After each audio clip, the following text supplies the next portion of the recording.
Good evening everyone, how are you all. I hope आप सब बहुत अच्छे होंगे, पढ़ाई कर रहे होंगे। तो जैसा कि आपको पता है कि हम लोग बायो का 2 चैप्टर कंप्लीट कर चुके हैं, जिसमें फर्स्ट चैप्टर मैंने आपको सेल पढ़ाया था, सेकंड आपने टिश्यू पढ़ा था।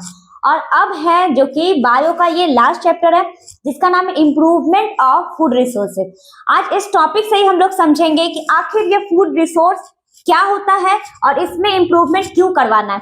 लाइक अगर हमारा नीड है, बेसिक नीड क्या होता है, फूड होता है। तो अगर आप अपने फूड को इम्प्रूव नहीं कराओगे तो फिर कैसे होगा। और जैसे जैसे पॉपुलेशन बढ़ रहा है तो फूड का प्रोडक्शन भी बढ़ाना होगा। तो आज इस चैप्टर में हम लोग यही सारे चीज समझेंगे। तो let's start with food resource. तो सबसे पहले हम यही समझेंगे फूड रिसोर्स क्या होता है। तो मेनली मैंने यहाँ पे 2 तरीके का फूड रिसोर्स बनाया। पहला है प्लांट रिसोर्स एंड सेकेंड है एनिमल रिसोर्स। तो आपको फूड जो है वो प्लांट से भी मिलते हैं एंड एनिमल से भी मिलता है। तो आप सोचिए कि प्लांट से क्या क्या चीजें मिलते हैं हमें। तो पहले लिखते हैं प्लांट से हमें सीरियल्स मिलते हैं। सीरियल्स देखने वाला नहीं, खाने वाला। पल्सेस मिलते हैं, oil seed, fruits, vegetable, etc. तो ये सारे कुछ ऐसे प्रोडक्ट है जो हमें प्लांट से मिलता है। जैसे आपको सीरियल्स अनाज मिलते हैं, पल्सेस मिलते हैं, oil seed, fruit, vegetables etcetera. तो ये जितने भी रिसोर्स है वो कौन सा रिसोर्स है, प्लांट रिसोर्स है। अब नेक्स्ट एनिमल। एनिमल से हमें क्या मिलता है, डेयरी प्रोडक्ट मिलता है। एनिमल से हमें डेयरी प्रोडक्ट। अब डेयरी प्रोडक्ट में क्या क्या चीजें होता है, जैसे कि मिल्क, कर्ड, चीज, ईटीसी। और इसके अलावा भी फिश भी होते हैं, मीट भी होता है। तो ये सब हमें एनिमल से मिलते हैं, इसीलिए इसको हम बोलेंगे एनिमल का प्रोडक्ट, एनिमल रिसोर्स। तो अभी मैंने बताया रिसोर्स के 2 टाइप है। फर्स्ट है प्लांट रिसोर्स, सेकेंड है एनिमल रिसोर्स। प्लांट रिसोर्स में आपने देखा cereals, pulse, oil seed, vegetable, fruit etcetera. Animal resource में आप देख रहे हो जितने भी डेयरी प्रोडक्ट है, लाइक मिल्क हो गए, चीज हो गए, कर्ड हो गया एक्सेट्रा। इसके अलावा भी है फिश है, मीट है, ये सब कौन सा प्रोडक्ट है, तो ये सब आपके फूड रिसोर्स में आते हैं, एनिमल रिसोर्स के अंदर। तो आज हम लोग ये समझते हैं व्हाई फूड इज नीडेड। आखिर फूड जरूरी क्यों है, व्हाई फूड इज नीडेड या why food is important for us. हमारे लिए खाना क्यों जरूरी है, आखिर क्यों चाहिए खाना, रिक्वायरमेंट क्या है फूड रिसोर्स का। तो सबसे पहले समझते हैं कि पॉपुलेशन इंक्रीज कर रहा है, इंक्रीज्ड पॉपुलेशन। तो जैसे जैसे पॉपुलेशन बढ़ता है फूड का भी नीड बढ़ते चला जाएगा। तो जिसके वजह से हमें रिक्वायरमेंट, यील्ड, कैपेसिटी इनका बढ़ाना होगा, इंप्रूवमेंट फूड रिसोर्स में करना होगा। दूसरा फैक्टर है एग्रीकल्चरल लैंड को आपको ज्यादा से ज्यादा बनाना पड़ेगा। एग्रीकल्चरल लैंड अगर बनाओगे, अगर एग्रीकल्चर ही नहीं होगा तो फूड फिर कहां से आएगा, क्योंकि एग्रीकल्चर से ही हमें फूड मिलता है। अब आपको पता है कि पॉपुलेशन बढ़ेगा, फूड रिसोर्स बढ़ाना होगा। फूड रिसोर्स में आपको क्या करना है, इंप्रूवमेंट करना है। दूसरा एग्रीकल्चर लैंड को इंक्रीज करना है, तो जिससे क्या होगा, ज्यादा ज्यादा प्रोडक्शन हो सकता है। तो अभी तक तो बेसिक समझे हम लोग, what is food resource and how many types, मतलब 2 टाइप के फूड रिसोर्स आपने देखा। क्यों जरूरी है फूड, तो अभी आपने देखा फूड इसीलिए जरूरी है बिकॉज फर्स्ट ऑफ ऑल है increase population, second agriculture land के वजह से। अब हम लोग देखते हैं इस सब के वजह से ना कुछ रिवॉल्यूशन आया जिससे कि हम अपने फूड रिसोर्स में चेंजेस कर सके। अब चलिए इसको ना टेबल के फॉर्म में लिखते हैं। यहां लिखेंगे कुछ रिवॉल्यूशन, ठीक है। तो रिवॉल्यूशन कौन सा है, पहले आया ग्रीन रिवॉल्यूशन, फिर ब्लू रिवॉल्यूशन आया, फिर येलो रिवॉल्यूशन आया,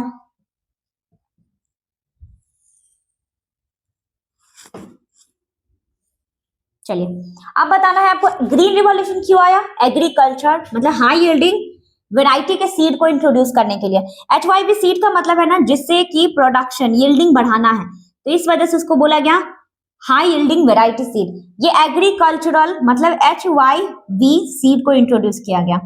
इससे क्या होगा, HYV सीड का मतलब हाई यील्डिंग वैरायटी का सीड, जिससे यील्ड का कैपेसिटी बढ़ेगा। जिस लैंड पे आप पहले थोड़ा सा कोई भी प्रोडक्शन कर रहे थे, अब हाई यील्डिंग वैरायटी सीड लगाने से आपका प्रोडक्शन उससे ज्यादा हो जाएगा, डबल हो जाएगा। तो ग्रीन रिवॉल्यूशन जो कि 1960 में आया है, MS स्वामीनाथन जो इनको बताए थे। तो यहाँ पे हम लोग इसमें क्या देखते हैं, ये एग्रीकल्चर के बारे में बताते हैं। दूसरा है ब्लू रिवॉल्यूशन। ब्लू रिवॉल्यूशन क्या है, production for fish, production of fish. ये किसके लिए था, तो फिश के प्रोडक्शन से रिलेटेड था। एक सेकंड, इसको टेबल फॉर्मेट में बना देते हैं। कपड़ा कहाँ रखा मैंने,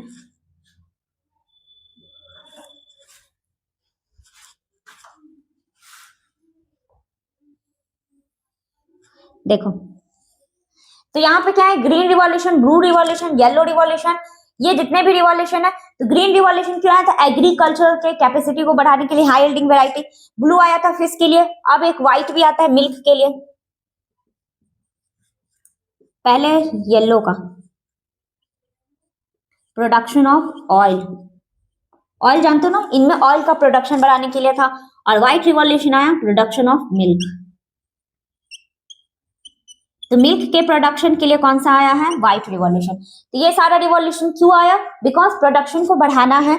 जैसे ग्रीन आया agriculture, high yielding variety seed को इंट्रोड्यूस किया गया। ब्लू रिवॉल्यूशन आया फिश को प्रोडक्शन के लिए, येलो आया ऑयल के लिए, व्हाइट आया मिल्क के लिए, वैसे गोल्डन भी आया है पल्सेस के लिए। तो ऐसे बहुत सारे रिवॉल्यूशन आया, मतलब क्रांतिकारी आया। तो और इसके बाद इसमें इंप्रूवमेंट आते चला गया। तो चलिए इसको फटाफट नोट डाउन करिए। अब आगे हम लोग ये देखेंगे कि आखिर क्रॉप्स क्या होते हैं, मतलब क्रॉप के कितने टाइप है और कौन कौन से सीजन में कौन सा क्रॉप होता है। ऐसा नहीं है ना कि एक ही सीजन में सारे क्रॉप हो जाते, नहीं, तो हम उनको समझेंगे। अब चलिए इसको एक बार रिवाइज कर देते हैं। पहले का टॉपिक क्या था, आज का चैप्टर का name improvement of food resource, मतलब फूड रिसोर्स में इंप्रूवमेंट करना। फूड रिसोर्स हमारे पास दो टाइप के, पहला है प्लांट रिसोर्स, सेकेंड है एनिमल रिसोर्स। ऐसा रिसोर्स जो हमें प्लांट से मिलता है वो प्लांट रिसोर्स है, ऐसे रिसोर्स जो एनिमल से होते हैं वो एनिमल रिसोर्स। प्लांट से क्या क्या मिल रहा है, cereals, pulses, oil seed, vegetables, fruit etcetera, ये सारे ही आपके प्लांट रिसोर्स है। नेक्स्ट है एनिमल रिसोर्स, जिसमें dairy product like milk, curd, cheese, fish हो गए, मीट हो गए, ये सब आपके कौन से प्रोडक्ट है, तो ये सब आपके एनिमल प्रोडक्ट है। अगर आप नीचे आते हो तो वाई फूड इज इंपॉर्टेंट या वाई फूड इज नीडेड, आखिर फूड क्यों जरूरी है। आपको पता है ना वाई फूड इज इंपॉर्टेंट में आपने पहला भी पढ़ा है कि फूड क्यों जरूरी है। फूड से अच्छा है crop production, sorry crop production भी लिखते हैं, ठीक है। क्योंकि अगर सिर्फ वाई फूड इज इंपॉर्टेंट या नीडेड रहा ना, तो आप वो वाला क्वेश्चन समझोगे कि फूड हमें जिंदा रहने के लिए खाना होता है, जिसमें एनर्जी मिलता है, स्टे हेल्दी, ये सब चीजें होते हैं। बट नहीं, why crop production is needed. अब तो सही है, मतलब क्रॉप का प्रोडक्शन क्यों करना है, क्यों जरूरी है या फिर क्यों इंपॉर्टेंट है। तो आप क्रॉप के प्रोडक्शन इसीलिए करोगे क्योंकि पॉपुलेशन बढ़ रहा है, इंक्रीज इन पॉपुलेशन, तो प्रोडक्शन भी आपको बढ़ाना पड़ेगा। एग्रीकल्चर लैंड भी आपको इंक्रीज करना पड़ेगा। जैसे क्रॉप का प्रोडक्शन बढ़ रहा है तो एग्रीकल्चर लैंड भी बढ़ाओगे, तो ज्यादा से ज्यादा आपके पास जो आपने प्रोडक्शन किया है, जो भी चीजें आपने लगाया है वो आपको ज्यादा है। अब इसी के वजह से बहुत सारी रिवॉल्यूशन आया, जिसमें से सबसे पहला था ग्रीन रिवॉल्यूशन। अब ग्रीन रिवॉल्यूशन में क्या हुआ, तो high yielding variety of seed को इंट्रोड्यूस किया गया। अब इस सीड में क्या था, एग्रीकल्चर प्रोडक्शन को बढ़ाने के बारे में बात हुआ। देन आया ब्लू रिवॉल्यूशन, जिसमें फिश के प्रोडक्शन का था। फिर येलो रिवॉल्यूशन आया, जिसमें ऑयल प्रोडक्शन था। फिर व्हाइट रिवॉल्यूशन आया, जिसमें मिल्क का प्रोडक्शन था। तो आप लोग फटाफट नोट डाउन करिए और आगे हम लोग समझते हैं टाइप्स ऑफ क्रॉप को, ठीक है। हो गया होगा ये। अब समझेंगे टाइप्स ऑफ क्रॉप और टाइप्स ऑफ सीजन, मतलब अलग अलग क्रॉप जो अलग अलग सीजन में होते हैं।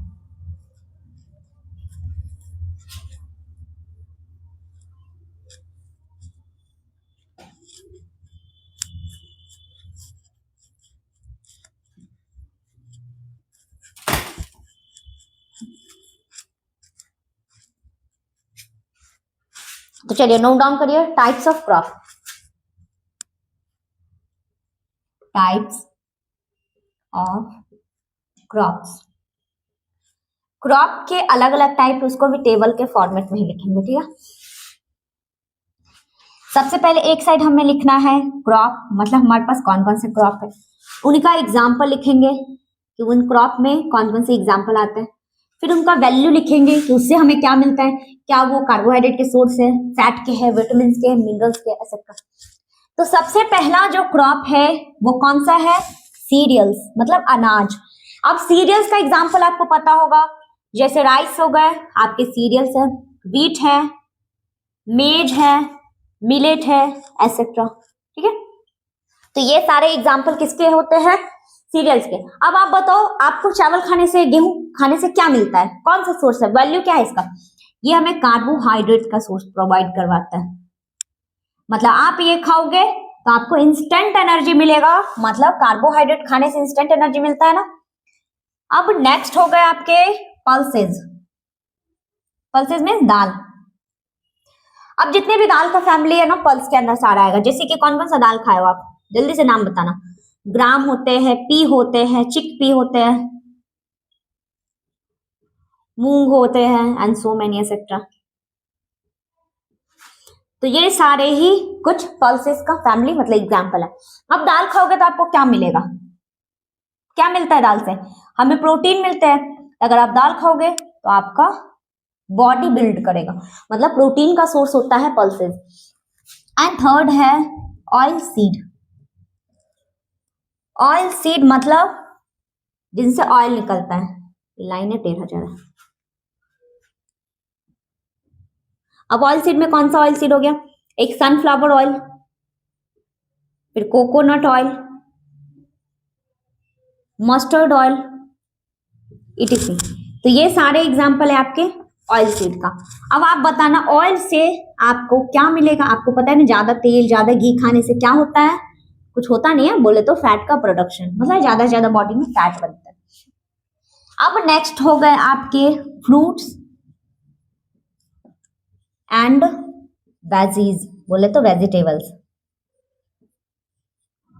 टेबल नीचे तक जाने वाला है, ठीक है। फ्रूट्स एंड वेजिटेबल्स में तो बहुत सारे हैं, जैसे carrot, spinach, mango, apple, watermelon etcetera. ये सारे कुछ फ्रूट्स एंड वेजिटेबल्स हैं। अब बताना फ्रूट वेजिटेबल खाने से हमें क्या मिलता है? तो इससे हमें वाइटमिन्स एंड मिनरल्स, इसे हमें वाइटामिन मिलेगा और मिनरल्स मिलेंगे। नेक्स्ट जो कि बहुत ज्यादा ही इंपॉर्टेंट है, it is very very very important. अब ऐसा क्या है? ये है फॉडर क्रॉप। फॉडर क्रॉप क्या होता है? आपके मन में ये डाउट होगा, व्हाट इज फॉडर क्रॉप? आखिर ये फॉडर क्रॉप क्या है? तो फॉडर क्रॉप ये होता है जो लाइफ स्टॉक खाते। लाइफ स्टॉक जानते हैं, मतलब जानवर जो खाते, जो आपके यहाँ के पेट्स होंगे, जैसे कि काव हो गए, ये सब खाते हैं, तो वो हो गए फॉडर क्रॉप। अब फॉडर क्रॉप में क्या होता है? तो एक हो गया आपका ओट्स। अब आप सोचोगे ओट्स, अरे भाई ओट्स तो खाते हैं हम लोग सुबह सुबह। तो ओट्स जो आप खाते हो ना, वो फॉडर क्रॉप में आते हैं, लेकिन फिर भी हम उसे खा सकते हैं क्योंकि वो हेल्दी होता है। इसका मतलब ये बिल्कुल नहीं है कि ओट्स हम नहीं खा सकते, वो जानवर को, लेकिन हाँ ये जानवर को खाने वाला फूड होता है। दूसरा अगर आप देखोगे, एक नाम है सूडान ग्रास करके, ये ज्यादातर एनिमल को खिलाने में यूज करते हैं। अब इसे हमें क्या मिलेगा? ये किसके लिए है? फूड फॉर लाइफ स्टॉक है, फूड फॉर लाइफ स्टॉक। अब चलिए इस टेबल को हम रिवाइज करते हैं, फिर हम सीजन पढ़ेंगे। देखिए अभी मैंने क्या बताया, टाइप्स ऑफ क्रॉप। हमारे पास मेनली ब्रॉडली क्रॉप के 5 टाइप है। फर्स्ट है सीरियल्स, सेकेंड है पल्सेस, थर्ड है ऑयल सीड, फोर्थ है fruits and vegetables, fifth one is a fodder crop. चलो एक एक का एग्जांपल। सीरियल्स में अगर आप देखोगे, सीरियल्स में अनाज, तो राइस, व्हीट, मेज, मिलेट एसेट्रा, ये सारे आपके अनाज में आते हैं। और इसका वैल्यू क्या है? ये सोर्स क्या चाहिए? सोर्स भी लिख सकते थे यार। इससे हमें कार्बोहाइड्रेट मिलता है। नेक्स्ट है पल्सेस, मतलब जो भी दाल का फैमिली है, जैसे ग्राम हो गए, पी, चिकपी हो गए, सोयाबीन, सोयाबीन प्रोटीन का सोर्स है बट दाल के अंदर नहीं आता। मूंग हो गए, लेंटिल्स, ये जितने भी चीजें होते हैं ये सब आता है आपके पल्सेस के अंदर। अब दाल खाने से हमें क्या मिलता है? प्रोटीन। तो ये किसका सोर्स है? प्रोटीन का सोर्स है। थर्ड है ऑयल सीड। ऑयल का मतलब होता है ऑयल, सीड का मतलब सीड, मतलब ऐसे सीड जिनसे ऑयल मिलता है। कौन सा सीड है? सनफ्लावर ऑयल, कोकोनट, मस्टर्ड, ये सारे ही ऑयल के अंदर आएंगे। और ऑयल खाओगे ज्यादा, ज्यादा घी खाओगे तो क्या मिलता है? फैट मिलता है। नेक्स्ट है फ्रूट्स एंड वेजिटेबल, जैसे carrot, spinach, mango, apple etcetera, watermelon, melon, सब कुछ हो सकता है बट मैंने कुछ ही लिखा है। इनसे हमें वाइटामिन एंड मिनरल्स मिलते हैं। एंड लास्ट और फिफ्थ जो कि बहुत इंपॉर्टेंट है, आप इसमें स्टार मार्क्स लगा लेना क्योंकि ये है फॉडर क्रॉप। जो ओट्स और सुडान ग्रास है ना, ये इसके एग्जाम्पल है। और ये फूड होते हैं लाइफ स्टॉक के, जो हमारे एनिमल्स होते हैं। कौन से एनिमल? जो चरने वाले एनिमल होते हैं ना, उन्हीं को कहते हैं लाइफ स्टॉक, ठीक है। तो ये लाइफ स्टॉक के लिए मतलब उनका ये फूड होता है। तो चलिए इंपॉर्टेंट टेबल है, फटाफट से नोट डाउन करिए। अब हम लोग को क्रॉप के सीजन समझने हैं, टाइप्स ऑफ क्रॉप के सीजन बताना है। चलो ठीक है, ऐसे हो गया, स्क्रीनशॉट लेना है ले लीजिए, फटाफट से इसे हटाना पड़ता है।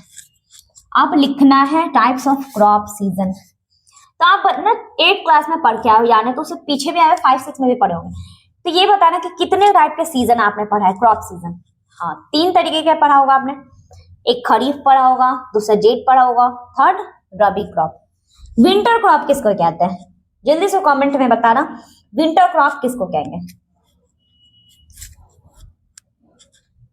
चलो अब फटाफट लिखते हैं, टाइप्स ऑफ क्रॉप सीजन। अलग अलग क्रॉप के अलग अलग सीजन को समझना है तो बड़ा सा लाइन खींचते हैं और इस पे ऐसा बनाते हैं। पहला क्रॉप कौन सा है, कौन सा सीजन है बोले तो खरीफ क्रॉप। तो देखिए टाइप्स ऑफ क्रॉप सीजन में पहला क्रॉप सीजन कौन सा था, खरीफ क्रॉप था। सेकंड कौन सा है, रबी क्रॉप, एंड थर्ड है जेड क्रॉप। तो हमारे पास टाइप ऑफ क्रॉप सीजन के 3 टाइप है, पहला खरीफ है, दूसरा रबी है, तीसरा जेड है।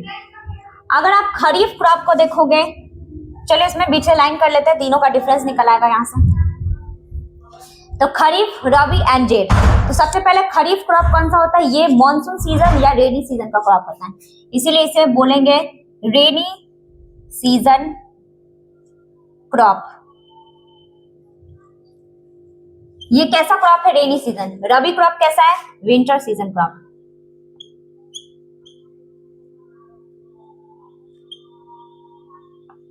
एंड जो जेड है वो समर क्रॉप है।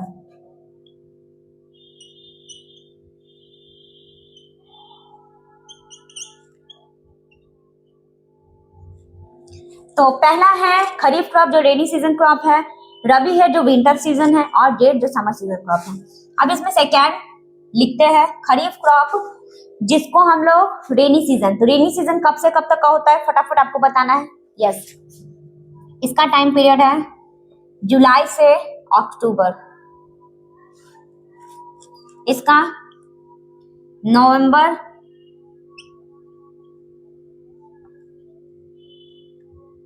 पॉइंट इसमें नहीं बनाना है, अप्रैल लिख देते, ठीक है। अच्छा विंटर ही है बस, फरवरी, एक सेकंड कपड़ा, वैसे हार्वेस्टिंग करके तो अप्रैल हो ही जाएगा। और इसका आप लोग है तो जून से जुलाई, बस 1 मंथ का। ये बहुत शॉर्ट ड्यूरेशन में आता है, बहुत छोटे टाइम पीरियड के लिए। अब चलो फटाफट एग्जांपल इसका लिखते हैं। इसमें होते हैं राइस, जैसे कि जिसको पैडी भी कहते हैं, paddy and cotton. Rabi crop मतलब ये है विंटर क्रॉप। अब फटाफट बताना विंटर में क्या क्या चीजें आती है। तो जैसे ये राइस था, वीट आएगा इसमें, और फटाफट आपको बताना वीट के साथ, हाँ सही बोल रहे हो, सर्दी में क्या क्या चीजें यूज करते हो, पी होते हैं, ग्राम होते हैं, एटसेट्रा। अब समर क्रॉप, गर्मी में तो बहुत सारी चीजें लाइक ककम्बर, वाटरमेलन,